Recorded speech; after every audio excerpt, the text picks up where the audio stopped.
चलिए हम देखते हैं इकोनॉमिक्स के एनसीईआरटी क्लास 10 के तीसरा चैप्टर है। चैप्टर के नाम है मुद्रा और शाख के बारे में देखेंगे। तो पहला टॉपिक है मुद्रा विनिमय का एक माध्यम के रूप में हम देखते हैं। मुद्रा का इस्तेमाल हमारे रोजाना के जीवन का एक बहुत सा बड़ा हिस्सा है और अपने चारों तरफ देखिए तो आप पाएंगे कि किसी भी एक दिन में मुद्रा से जुड़े कई सौदे पहचान सकते हैं आप, और क्या आप इनकी एक सूची भी बना सकते हैं। बहुत से लेन देन से में आप देखेंगे कि मुद्रा के जरिए वस्तुएं खरीदी जाती है और बेची जाती है। ऐसे कुछ लेन देन में मुद्रा के बदले सेवाएं प्रदान की जाती है, लेकिन कुछ मामले में हो सकता है कि लेन देन होते वक्त मुद्रा का कोई आदान प्रदान न हो, केवल बाद में भुगतान करने का वादा हो। क्या आपने कभी सोचा है कि खरीदारी मुद्रा के जरिए ही क्यों होता है? और कारण बहुत सरल है। जिस व्यक्ति के पास मुद्रा है वह इसका विनिमय किसी भी वस्तु या सेवा खरीदने के लिए आसानी से कर सकता है, इसलिए हर कोई मुद्रा के रूप में भुगतान लेना पसंद करते हैं। फिर उस मुद्रा का इस्तेमाल अपनी जरूरत की चीजें खरीदने के लिए करता है। एक जूता निर्माता का उदाहरण देखते हैं। वह बाजार में जूता बेचकर गेहूं खरीदना चाहता है। जूता बनाने वाला पहले जूतों के बदले मुद्रा प्राप्त करेगा और फिर इस मुद्रा का इस्तेमाल गेहूं खरीदने के लिए करेगा। और जरा सोचिए कि जूता निर्माता यदि बिना मुद्रा का इस्तेमाल किए जूते का सीधे गेहूं से विनिमय करता है तो उससे कितनी कठिनाई होगी। उसे गेहूं उगाने वाले ऐसे किसान को खोजना होगा जो न केवल गेहूं बेचना चाहता हो बल्कि साथ में उसे जूते भी खरीदना पसंद हो। अर्थात दोनों पक्ष एक दूसरे से चीजें खरीदने और बेचने से जुड़ी हुई है, पर इस पर सहमति भी होनी चाहिए कि ये दोनों, कोई जूता खरीद कर गेहूं बेच दे और कोई गेहूं लेकर जूता बेच दे। उसे आवश्यकताओं का दोहरा संयोग भी कहा जाता है इसे। और एक व्यक्ति जो वस्तु बेचने की इच्छा रखता है वही वस्तु दूसरा व्यक्ति खरीदने की भी इच्छा रखता हो। और वस्तु विनिमय प्रणाली में जहां मुद्रा का उपयोग किए बिना वस्तुओं का विनिमय होता है वहां आवश्यकताओं का दोहरा संयोग होना अनिवार्य विशिष्टता है। और इसकी तुलना में ऐसी अर्थव्यवस्था जहां मुद्रा का प्रयोग होता है, मुद्रा महत्वपूर्ण मध्यवर्गीय भूमिका प्रदान करके आवश्यकताओं के दोहरे संयोग की जरूरत को खत्म कर देती है। फिर जूता निर्माता के लिए जरूरी नहीं रह जाता है कि वे ऐसे किसान को ढूंढे जो न केवल उसके जूते खरीदे बल्कि साथ साथ उसको गेहूं भी बेचे। उसे केवल अपने जूते के लिए खरीदार ढूंढना है और एक बार उसे जूता बेचकर मुद्रे में बदले जो पैसे मिलते हैं उससे लेकर बाजार में गेहूं या अन्य कोई वस्तुएं खरीद सकता है। चूंकि मुद्रा विनिमय प्रक्रिया में मध्यस्थता का काम करती है और इसे विनिमय का माध्यम कहा जाता है। उसके बाद देखते हैं मुद्रा के आधुनिक रूप के बारे में। हमने देखा कि मुद्रा ऐसी चीज है जो लेन देन के विनिमय का माध्यम बन सकती है। सिक्कों के चलन से पहले तरह तरह की चीजें मुद्रा के रूप में इस्तेमाल की जाती थी। उदाहरण के लिए बहुत प्रारंभिक काल में ही भारतीय अनाज और पशु का मुद्रा के रूप में इस्तेमाल करते थे और इसके के बाद सोना, चांदी और तांबे जैसे धातुओं के सिक्कों का चलन हुआ, जिसका चलन पिछले सदी तक रहा है। करेंसी के बारे में थोड़ा देख ले तो मुद्रा के आधुनिक रूप में करेंसी कागज के नोट और सिक्के शामिल है। इसमें वे चीजों जो पहले मुद्रा के रूप में प्रयोग की जाती थी उसके विपरीत आधुनिक मुद्रा बहुमूल्य धातु जैसे सोना, चांदी और तांबे के बने सिक्के से नहीं बनी है। अनाज और पशुओं की तरह वे रोजमर्रा की चीजें भी नहीं हैं। आधुनिक मुद्रा का इस प्रकार का अपना कोई इस्तेमाल नहीं है। फिर इसे विनिमय का माध्यम क्यों स्वीकार किया जाता है? इसे विनिमय का माध्यम इसलिए स्वीकार किया जाता है क्योंकि किसी देश की सरकार इसे प्राधिकृत करती है। भारत में भारतीय रिजर्व बैंक केंद्रीय सरकार की तरफ से करेंसी नोट जारी करता है और भारतीय कानून के अनुसार किसी व्यक्ति या संस्था को मुद्रा जारी करने की इजाजत नहीं है। इसके अलावा कानून विनिमय के माध्यम के रूप में रुपये का इस्तेमाल करने की वैधता प्रदान करता है, जिसे भारत में सौदे में अदायगी के लिए माना सौदे में अदायगी के लिए माना नहीं किया जा सकता। भारत में कोई व्यक्ति कानूनी तौर पर रुपये में अदायगी को अस्वीकार नहीं कर सकता, इसलिए रुपया व्यापक स्तर पर विनिमय का माध्यम स्वीकार किया गया है। बैंकों में निक्षेप के बारे में देखें तो लोग मुद्रा बैंक में निक्षेप के रूप में भी रखते हैं और किसी समय लोगों को रोजमर्रा की आवश्यकताओं के लिए कुछ ही करेंसी की जरूरत होती है। उदाहरण के लिए हर महीने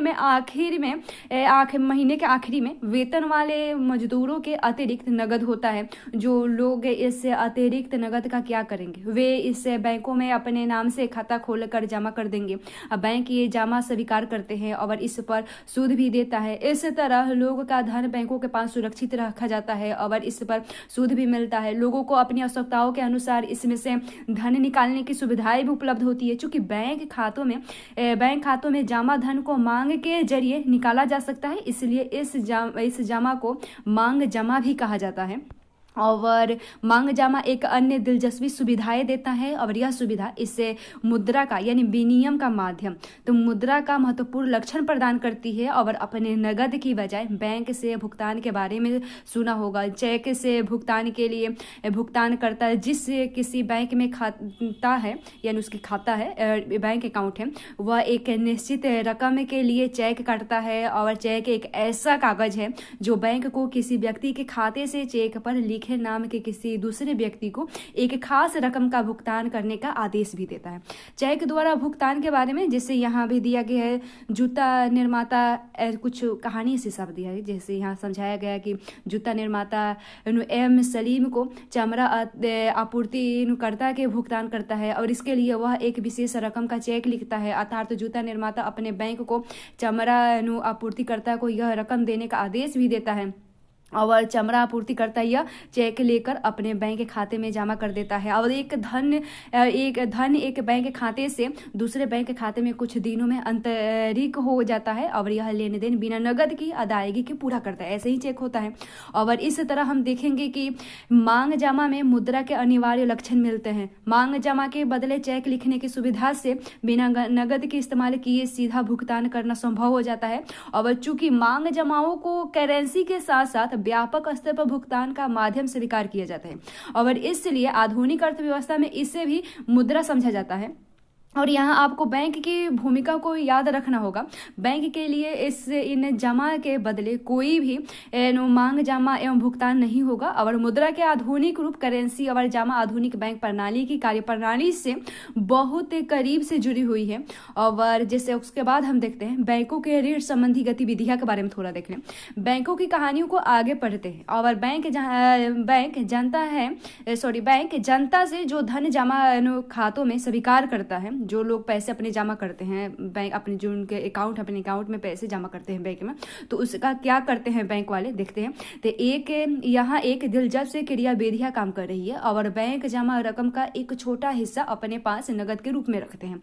उदाहरण के लिए आजकल भारत में बैंक जमा का केवल 15% हिस्सा नगद के रूप में अपने पास रखते हैं और इससे किसी एक दिन में जमाकर्ताओं द्वारा धन निकालने की संभावना को देखते हुए यह प्रावधान किया जाता है। चूंकि किसी एक विशेष दिन में केवल कुछ जमाकर्ता ही नगद निकालने के लिए आते हैं, इसलिए बैंक का काम इतने नगद से आराम से चल जाता है। और बैंक जमा राशि के एक बड़े भाग को ऋण देने के लिए इस्तेमाल करते हैं। विभिन्न आर्थिक गतिविधियों के लिए ऋण की बहुत मांग रहती है और हम इसके बारे में आगे आने वाले खंडों में और पढ़ेंगे इसके बारे में। और बैंक जमा राशि का लोगों की ऋण आवश्यकताओं को पूरा करने के लिए इस्तेमाल करते हैं। इस तरह बैंक जिनके पास अतिरिक्त राशि है या जमा करता है एवं जिन्हें राशि की जरूरत है यानी जो कर्जदार है जो ऋण लेना चाहते हैं, तो उनके बीच मध्यस्थता का काम करता है बैंक। और बैंक जमा पर जो ब्याज देते हैं उससे ज़्यादा ब्याज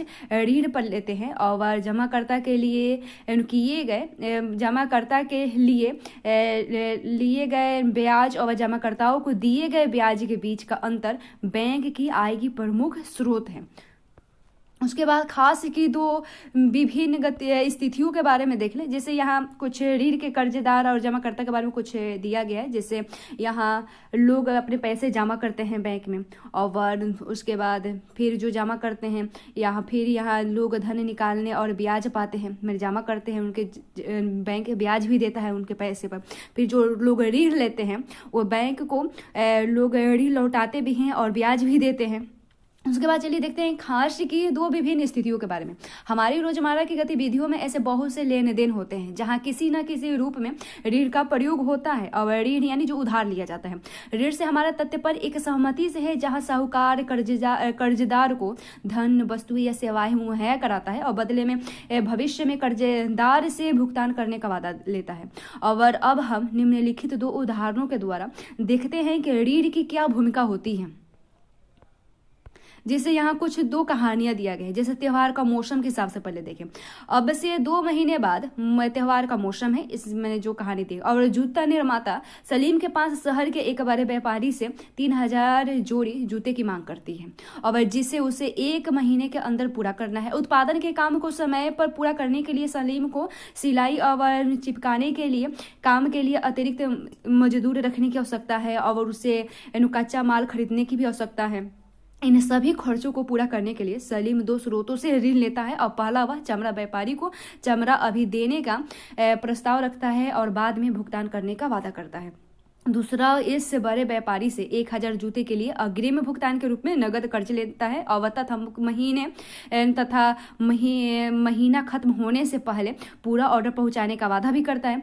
और महीने के आखिरी में सलीम जूते पहुंचाने में कामयाब होता है, और इससे अच्छा खासा लाभ भी प्राप्त होता है, और वह उधार लिए धन की अदायगी भी कर देता है। फिर एक और कहानी के हिसाब से समझाया गया है, जैसे स्वप्ना की समस्या के बारे में दिया गया है। तो देखते हैं, एक छोटी किसान स्वप्ना अपने 3 एकड़ जमीन पर मूंगफली उगाती है, और वह इस उम्मीद पर कि फसल तैयार होने पर कर्ज को अदा कर देगी। खेती के खर्चों के लिए साहूकार से ऋण लेती है, और फसल पर कीटनाशकों के हमले से फसल बर्बाद हो जाते हैं। हालांकि स्वप्ना फसल पर महंगी कीटनाशक दवाइयां छिड़काती है, और उससे कोई खास फर्क नहीं पड़ता है। वह साहूकार का कर्ज लौटाने में असफल रहती है, और साल के अंदर यह कर्ज बड़ी रकम बन जाती है। अगले साल स्वप्ना खेती के लिए दोबारा उधार लेती है, और इस साल फसल सामान्य रहती है, लेकिन इतनी कमाई नहीं होती है कि वह अपना कर्ज वापस कर सके। वह कर्ज में फंस जाती है। उसे कर्ज को चुकाने के लिए अपनी जमीन का कुछ हिस्सा बेचना पड़ता है। तो जैसे हमने अपनी कहानी देखा, सलीम उत्पादन के लिए कार्यशील पूंजी की जरूरत को ऋण के द्वारा पूरा करता है, और ऋण उसे उत्पादन के कार्यशील खर्चों तथा उत्पादन को समय पर पूरा करने में मदद भी करता है। वह अपनी कमाई बढ़ा पाता है, और इस प्रकार ऋण एक महत्वपूर्ण तथा सकारात्मक भूमिका अदा करता है यहाँ सलीम वाली कहानी में। और वहीं ग्रामीण क्षेत्रों में खास की मुख्य मांग फसल उगाने के लिए होती है, और फसल उगाने में बीज, खाद, कीटनाशक दवाइयाँ, पानी, बिजली, उपकरण की मरम्मत इत्यादि पर काफी खर्च होता है। और इन आगतों को खरीदने और फसल की बिक्री होने के बीच कम से कम 3 से 4 महीने का अंतराल होता है। आमतौर से किसान ऋतु के जो फसल ऋतु होते हैं, तो ऋतु के आरंभ में फसल उगाने के लिए उधार लेते हैं, और फसल तैयार होने के बाद वापस कर देते हैं। उधार की अदायगी मुख्यतः फसल की कमाई पर ही निर्भर करता है कि कब वो ऋण चुकाएंगे। और स्वप्ना के मामले में हमने देखा कि फसल बर्बाद हो जाने से कर्ज की अदायगी असंभव हो जाती है, और उसे कर्ज उतारने के लिए अपनी जमीन का कुछ हिस्सा बेचना पड़ता है। ऋण ने स्वप्ना की कमाई को बढ़ाने के बजाय उसकी स्थिति बदतर कर देती है, और इससे आम भाषा में कर्ज जाल कहा जाता है। और इस मामले में ऋण कर्जदार को ऐसी परिस्थिति में ढकेल देता है जहां से बाहर निकलना काफी कष्टदायक होता है। एक स्थिति में ऋण आय बढ़ाने में सहयोग करता है, और जिससे व्यक्ति की स्थिति पहले से बेहतर हो जाती है। वहीं दूसरी स्थिति में फसल बर्बाद होने के बजाय ऋण व्यक्ति को अपने जाल में फंसा देता है। स्वप्ना को कर्ज उतारने के लिए अपनी जमीन का एक हिस्सा बेचना पड़ता है। स्पष्ट है कि उसकी स्थिति पहले की तुलना में बदतर हुई होगी, और ऋण उपयोगी होगा या नहीं, यह परिस्थिति के खतरों और हानि होने पर प्राप्त सहयोगी की संभावना पर ही निर्भर करता है। उसके बाद हम देखते हैं ऋण की शर्तों के बारे में।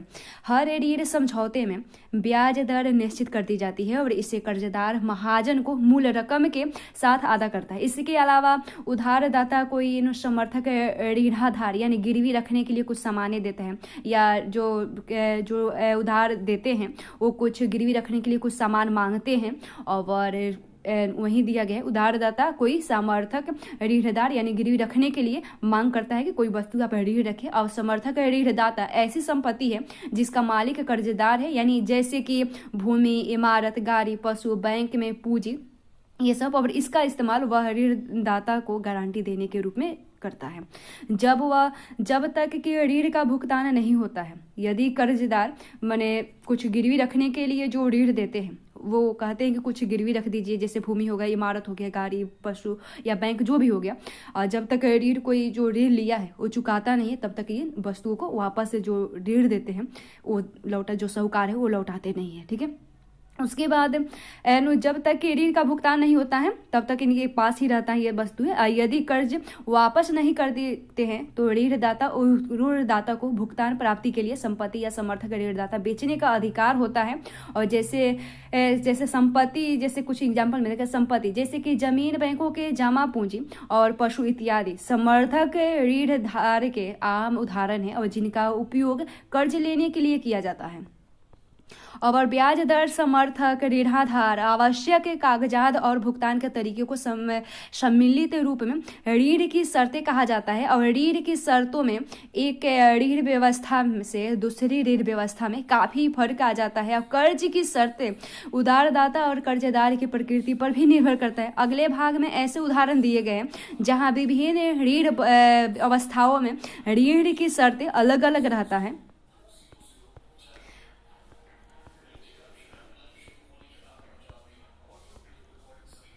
जिससे यहाँ दिया गया है सहकारी समितियों से ऋण के बारे में। तो बैंकों के अलावा ग्रामीण क्षेत्रों में सस्ते ऋण का एक अन्य स्रोत सहकारी समितियां हैं, जहां सस्ते ऋण पर धन मिल जाते हैं। और सहकारी समितियों के सदस्य अपने संसाधनों को कुछ क्षेत्रों में सहयोग के लिए एकत्र करते हैं। इस प्रकार की सहकारी समितियां संभव है जैसे किसान, बुनकरों एवं औद्योगिक मजदूरों इत्यादि के सहकारी समितियां।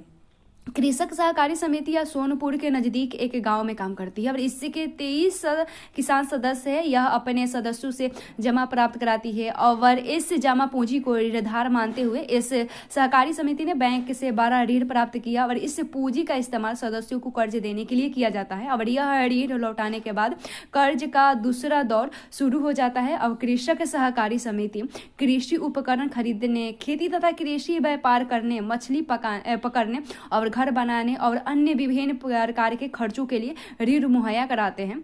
उसके बाद हम देखते हैं कि भारत में औपचारिक क्षेत्र में खास के शाख के बारे में देखें। हमने अभी ऋण शर्तों के बारे में देखा था कि जैसे ऋण लेने के लिए कुछ शर्तें रखी जाती है, कुछ वस्तुएं गिरवी रखी जाती है। और उसके बाद हमने अब देखते हैं भारत में औपचारिक क्षेत्र में शाख के बारे में। हमने ऊपर के उदाहरणों में देखा कि लोग विभिन्न स्रोतों से ऋण प्राप्त करते हैं और विभिन्न प्रकार के ऋणों को 2 वर्गों में बांटा जा सकता है, जैसे औपचारिक तथा अनौपचारिक क्षेत्र के ऋण। पहले वर्ग में बैंक और सहकारी समितियों से लिए गए कर्ज आते हैं और जो अनौपचारिक उधारदाता में साहूकार, व्यापारी, मालिक, रिश्तेदार, दोस्त इत्यादि ये सब आते हैं।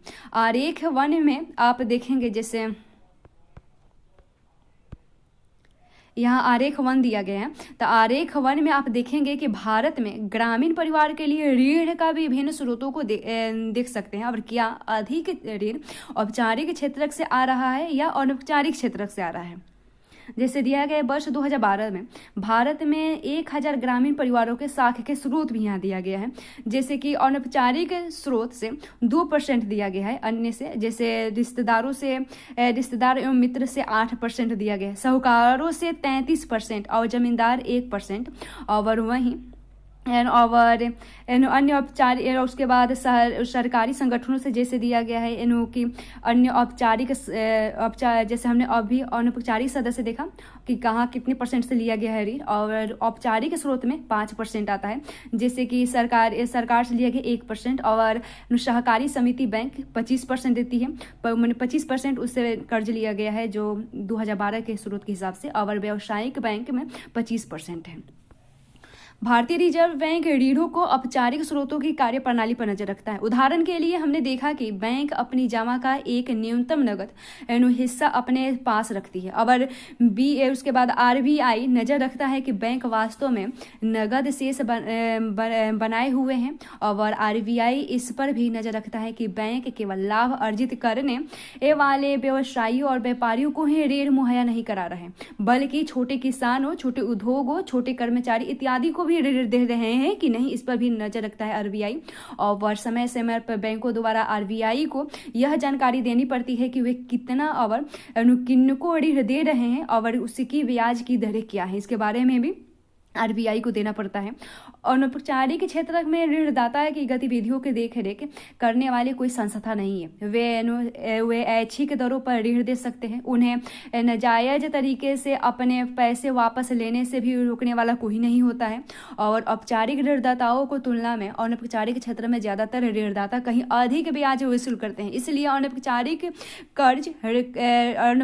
ऋण कर्जदाता को अधिक महंगा पड़ता है। ऋण की ऊंची लागत का अर्थ है कर्जदार की आय का अधिकतर हिस्सा ऋण की अदायगी में ही खर्च हो जाता है। इसलिए कर्जदार के पास अपने लिए कम आय बचती है, जैसे कि हमने देखा सोनपुर के श्यामल के मामले में। और कुछ मामलों में ऋण की ऊंची ब्याज दरों के कारण कर्ज वापस करने की रकम कर्जदार की आय से भी अधिक हो जाती है। इसके कारण ऋण का बोझ बढ़ जाता है, जैसे कि हमने सोनपुर के रमा के बारे में देखा। और यह व्यक्ति ऋण जाल में फंस जाता है। और ऐसे ही संभव है कि जो लोग कर्ज लेकर अपना उद्यम शुरू करना चाहते हैं वे ऋण की अधिक लागत को देखकर पीछे भी हट जाते हैं। और इन सभी कारणों को देखते हुए बैंकों और सहकारी समितियों को ज्यादा कर्ज देना पड़ता है। इसके जरिए लोगों को आय बढ़ सकती है और बहुत से लोग अपनी विभिन्न जरूरतों के लिए सस्ता कर्ज ले सकते हैं। वे फसल उगा सकते हैं, कोई कारोबार कर सकते हैं, छोटे उद्योग इत्यादि लगा सकते हैं, वे नया उद्योग लगा सकते हैं एवं वस्तुओं एवं का व्यापार कर सकते हैं। सस्ता और सामर्थ्य के अनुकूल कर्ज देश के विकास के लिए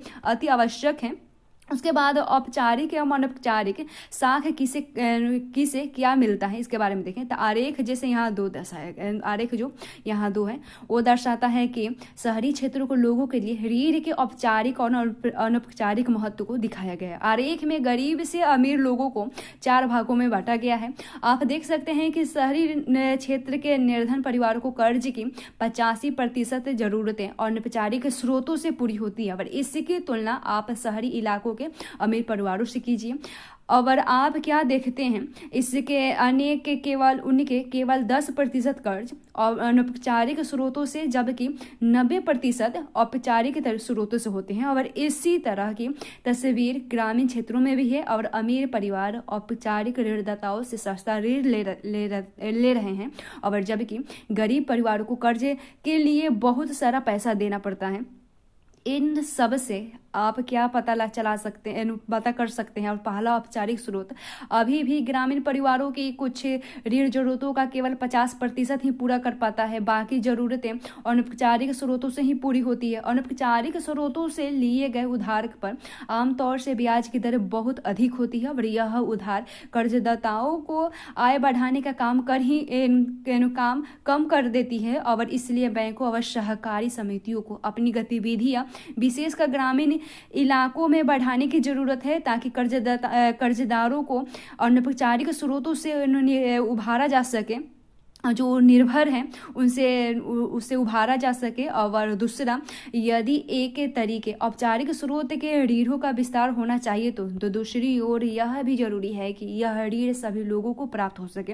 वर्तमान समय में अमीर परिवार ही औपचारिक स्रोतों से ऋण प्राप्त करते हैं, जबकि गरीब परिवारों को अनौपचारिक स्रोतों पर ही निर्भर रहना पड़ता है। यह जरूरी है कि औपचारिक ऋण का अधिक समान वितरण हो, ताकि गरीब भी सस्ते ऋण का फायदा उठा सकें।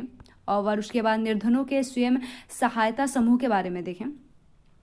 तो पिछले खंड में हमने देखा कि निर्धन परिवार ऋण के लिए अब भी अनौपचारिक स्रोतों पर ही निर्भर। ऐसा क्यों है? भारत के सभी ग्रामीण क्षेत्रों में बैंक मौजूद नहीं है। जहां कहीं मौजूद भी है, बैंक से कर्ज लेना अनौपचारिक स्रोत से कर्ज लेने की तुलना में ज्यादा मुश्किल है। जैसे कि हमने मेघा के मामले में देखा, बैंक से कर्ज लेने के लिए ऋणधार और विशेष कागजातों की जरूरत पड़ती है। और ऋणधार की अनुपलब्धता एक प्रमुख कारण है, और जिससे ग्रामीण बैंकों से ऋण नहीं ले पाते हैं।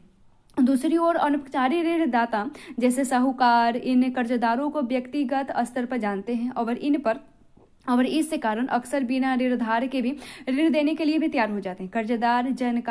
कर्जदार जरूरत पड़ने पर पुराना ऋण चुकाए बिना भी नया कर्ज ले लेते हैं और साहूकारों के पास भी जा सकते हैं। लेकिन महाजन ब्याज की दर बहुत ऊंची रखते हैं, लेन देन की लिखा पढ़ी भी पूरी नहीं करते और निर्धन कर्जदारों को तंग भी करते हैं। हाल के वर्षों में लोगों ने गरीबों को उधार लेने के लिए कुछ नए तरीके अपनाने की कोशिश की है। इनमें से एक विचार एनसीआर ग्रामीण क्षेत्र के गरीबों के विशेषकर महिलाओं को छोटे छोटे एवं सहायता समूह में संगठित करने और उनकी बचत पूरी को एकत्रित करने पर आधारित है। एक विशेष स्वयं सहायता समूह में एक दूसरे के पड़ोसी 15 से 20 सदस्य होते हैं जो नियमित रूप से मिलते हैं और बचत करते हैं और प्रति व्यक्ति बचत 25 रुपये से लेकर 100 रुपये या अधिक भी हो सकता है। यह परिवारों की बचत करने की क्षमता पर निर्भर करता है। सदस्य अपनी जरूरतों को पूरा करने के लिए छोटे कर्ज समूह से ही कर्ज ले सकते हैं। समूह पर इन कर्जों पर ब्याज लेता है, लेकिन यह साहूकारों द्वारा किए जाने वाले ब्याज से कम होता है। और एक या दो परिवारों के बाद अगर समूह नियमित रूप से बचत करता है तो समूह बैंक से ऋण लेने का योग्य भी हो जाता है। ऋण समूह के नाम पर दिया जाता है और इसका मकसद सदस्यों के लिए रोजगार के अवसरों का सृजन भी करता है। उदाहरण के लिए सदस्यों को छोटे छोटे कर्ज अपनी गिरवी जमीन छुड़वाने के लिए, कार्यशील पूंजी की जरूरतें जैसे बीज, खाद, बांस और कपड़े खरीदने के लिए, घर बनवाने के लिए, सिलाई के मशीनें खरीदने के लिए, हथकरघा, पशु इत्यादि संपत्ति खरीदने के लिए किए जाते हैं। बचत और ऋण गतिविधियों से संबंधित ज्यादातर महत्वपूर्ण निर्णय समूह के सदस्य एवं सदस्य स्वयं लेते हैं और समूह दिए जाने वाले ऋण, उसका लक्ष्य, उसकी रकम, ब्याज दर, वापस लौटाने की अवधि आदि के बारे में भी निर्णय करते हैं। और इस ऋण को लौटाने की जिम्मेदारी भी समूह की ही होती है। और एक ही सदस्य अगर ऋण वापस नहीं लौटाता है तो समूह के अन्य सदस्य इस मामले को गंभीरता से लेते हैं और इसी कारण बैंक निर्धन महिलाओं को ऋण देने के लिए तैयार हो जाते हैं जब वे अपने को स्वयं सहायता समूह में संगठित कर लेती है, यद्यपि उनके पास कोई ऋणदार नहीं होता है। इसी तरह स्वयं सहायता समूह कर्जदारों को ऋणधार को कमी की समस्या से उबारने में मदद करता है। उन्हें समय अनुसार विभिन्न प्रकार की आवश्यकताओं के लिए एक उचित ब्याज दर पर ऋण भी मिल जाता है। इसके लिए अतिरिक्त यह समूह ग्रामीण क्षेत्रों के गरीबों को संगठित करने में मदद करते हैं। इससे न केवल महिलाएं आर्थिक रूप से स्वावलंबित हो जाती है बल्कि समूह के नियमित बैठकों के जरिए लोगों के एक आम मंच भी मिलता है जहां वह तरह तरह के सामाजिक विषय जैसे कि स्वास्थ्य, पोषण और घरेलू हिंसा इत्यादि पर भी आपस में चर्चा कर लेती है। जिससे यहाँ दिया गया है बांग्लादेश का ग्रामीण बैंक के बारे में थोड़ा देख लें। बांग्लादेश ग्रामीण बैंक का उचित ब्याज दरों पर गरीब के ऋण जरूरतों को पूरा करने का एक बड़ा सफल इतिहास रहा है बांग्लादेश में। इसकी शुरुआत 1970 के एक छोटे पैमाने से हुई है। वर्ष 2018 में ग्रामीण बैंक के अब 9 लाख सदस्य थे जो बांग्लादेश के 81,600 गाँवों में फैले हुए हैं और इससे ऋण लेने वाली ज्यादातर महिलाएं हैं जिनका संबंध समाज के गरीब तबके से है। और इन कर्जदारों ने लिखा है कि न केवल गरीब महिलाएं भरोसेमंद कर्जदार हैं बल्कि वे विभिन्न तरह की छोटी आय वाली गतिविधियों को सफलतापूर्वक जरूरत करने और चला सकने में भी सक्षम हैं। सारांश के बारे में देखें इस चैप्टर के इस अध्याय में हमने मुद्रा के आधुनिक रूपों और बैंकिंग प्रणाली से इसके संबंधों को देखा। और एक तरफ जमाकर्ता अपने धन बैंकों में रखते हैं और दूसरी तरफ कर्जदार बैंकों से ऋण लेते हैं। आर्थिक गतिविधियों में किए गए ऋण की जरूरतें होती हैं, जैसे कि हमने देखा कि ऋण के सकारात्मक प्रभाव भी हो सकते हैं और कुछ परिस्थितियों में वे कर्जदार की स्थिति और बदतर भी कर सकते हैं, माने ऋणात्मक भी हो सकते हैं। और उसके बाद ऋण विभिन्न स्रोतों से उपलब्ध भी होता है। ये औपचारिक और अनौपचारिक दोनों तरह के स्रोत हो सकते हैं। औपचारिक और अनौपचारिक ऋणदाताओं में ऋण की शर्तों में बहुत फर्क हो सकता है। वर्तमान समय में अमीर परिवार औपचारिक स्रोतों से ऋण लेते हैं जबकि गरीबों को अब भी अनौपचारिक स्रोतों पर ही निर्भर रहना पड़ता है। यह अनिवार्य है कि औपचारिक क्षेत्र में के कुल ऋणों में वृद्धि हो ताकि महंगे अनौपचारिक ऋण पर से निर्भरता कम हो जाए और साथ ही बैंकों और सहकारी समितियां इत्यादि से गरीबों को मिलाने वाले और अनौपचारिक ऋण का हिस्सा बढ़ता जा रहा है। ये दोनों कदम विकास के लिए जरूरी है।